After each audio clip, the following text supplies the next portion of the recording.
Yeah, Baker, can you weigh in on the challenge of moving forward, at least for the next few weeks, without Nick Chubb? And then, is there reason to think that you guys can keep it going offensively on the ground with what you still have in Kareem, the way the offensive line has blocked, even as talented as Nick is?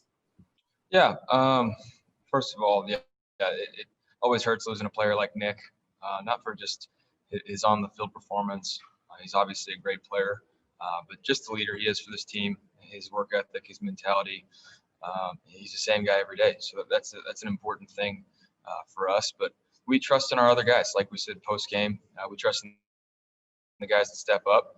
Kareem, I've said it multiple times, is a top back in the league. And we're blessed to have both those guys, but we trust in Dearness and Dontrell. But you said it, it starts up front, and those guys are playing extremely well. And they have been for, the whole year. We just have to keep going, keep getting better, and attack this defense like we have week to week. Nate Orrick, give our next question. Hey, Baker. Colts #1 in all the major categories defensively.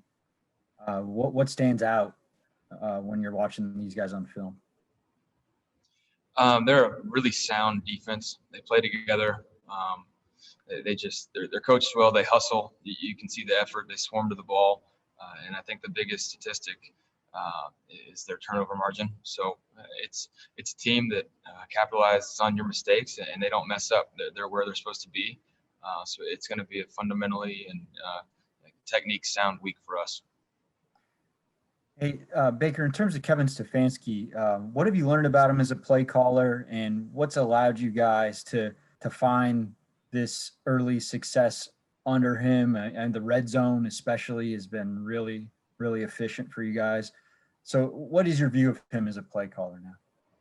A smooth operator. Right now we're continuing to call things that are working until teams show us otherwise that they can stop it. So we're going to do that, and then we're going to take our shots when we can. But we're going to pound the rock and try and create matchups on the outside and take advantage of that. Withers, you're up. Thanks, Rob. Thanks, Baker. Nate just stole my question, but along those lines, we all think that we're play callers, and I'm just curious, Baker, when that call comes in from Coach Stefanski, how much have you guys been in sync to maybe what you're thinking might work at that time, and then what he sends in?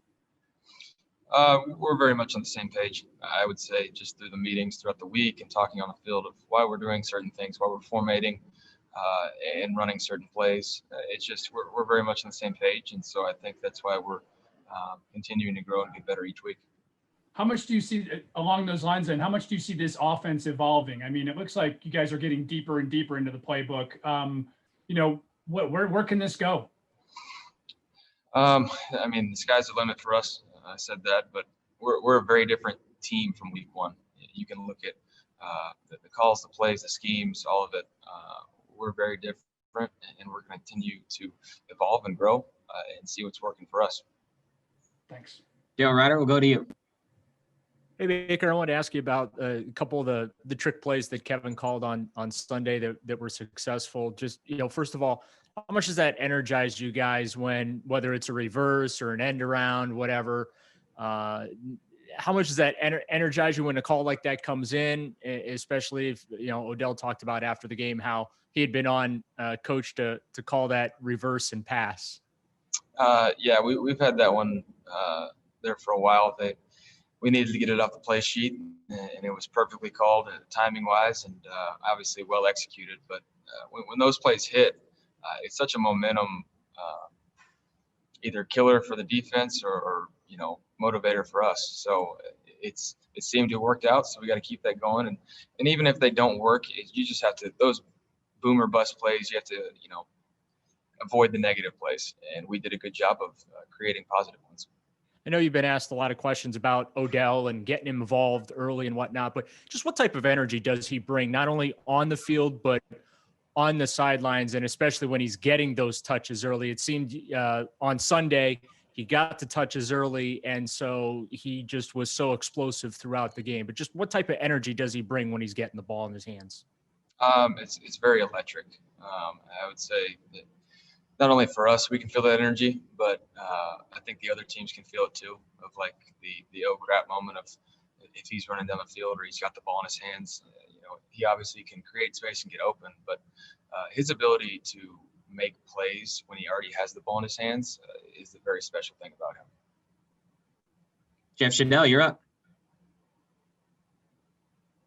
Hey, Baker, we see that you get David Njoku back this weekend. What does he add to your offense? Yeah, no, we're very happy to have David back. We've had a lot of good plays in that tight end room and trusted those guys, so it's obviously great to have another playmaker involved. Just another piece of this puzzle, and we're happy to have him back. So we'll see as the game plan goes on of what we're going to do, but we're happy to have him. Scott Patrick, you have our next question. Hey, Baker, I think it was Pam Oliver who asked you about the last time the Browns are 3-1, and you said you didn't care. And you've said kind of the same stuff to us when we've asked you about things in the past. But I'm curious, how tough is it to keep that attitude of, it's only about right now? And if it's been hard because there's people on the team, people in the building who've gone through all that losing? For me, it's not very hard at all. Just on to the next one. The most important game is always the next one. I wasn't here for all that. I was here to change it, and that's what I'm doing. I'm not worried about the negative. I'm only worried about getting better and improving, and pushing this franchise forward. Do you ever find yourself running into people either in the building or around town that are kind of hanging on to the negative?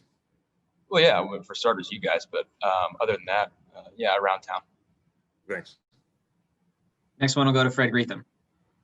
Hey, Baker, can you talk about, I know it's a combination, but the protection you've got this year, obviously the running game has taken, teams, but as far as just the protection, pass protection for you? It's been great. I said after the Washington game, there was a couple sacks that were completely my fault. And I think the stats showed that we had 2 or 3 last week, which one of them was the scramble play, which I could have gotten the ball out of my hand. And the other one was where we had a shot play drawn up, and it was a 0-yard sack. So they've played extremely well.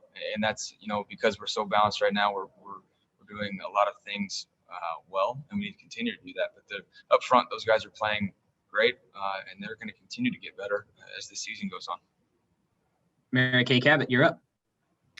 Yeah, Baker, when you talk about how the scheme and the play calling and those kinds of things are so much different than they were in the first week, I'm wondering about you specifically, and we can see some of those things, but what kinds of things has Kevin done to sort of make you feel more comfortable running this offense, calling things that help you, get your confidence going, and how much do you appreciate that, first of all?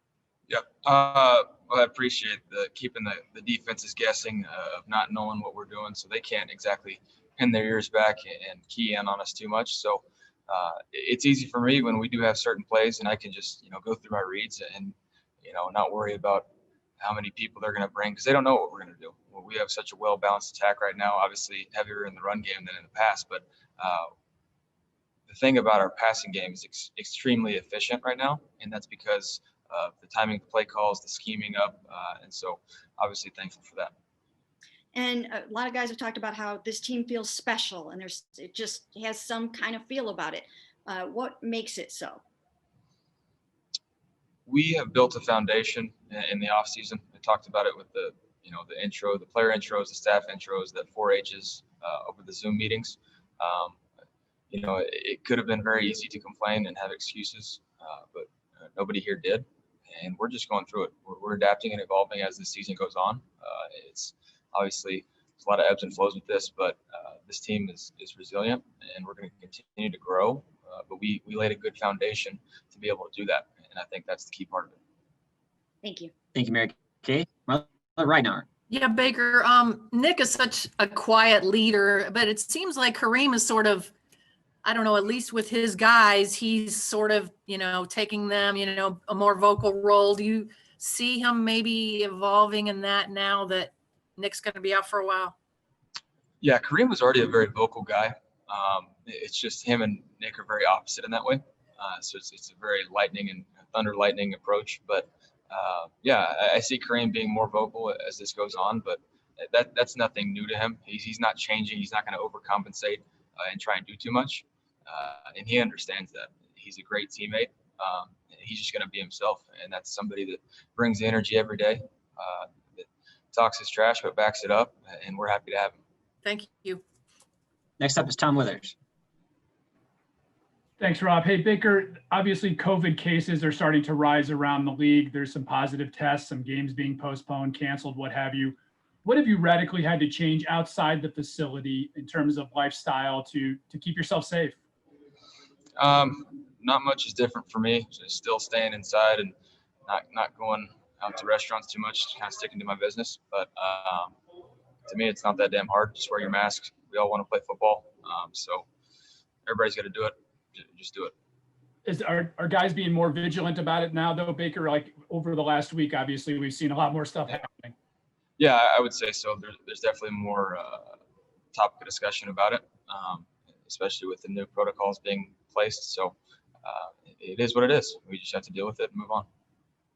We'll go to Nate Ulrich, and this will be our last question for Baker. Hey, Baker, I just want to follow up on the play calling thing again. With Kevin, it seems like there's a thing that we've seen repeated where he's able to set things up throughout the game. How instrumental has that been in some of the big plays that you guys have been able to make?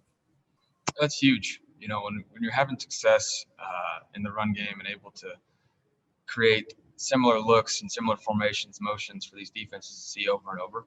And then you come back and you show something totally different, but it looks similar up until that point. That's essential.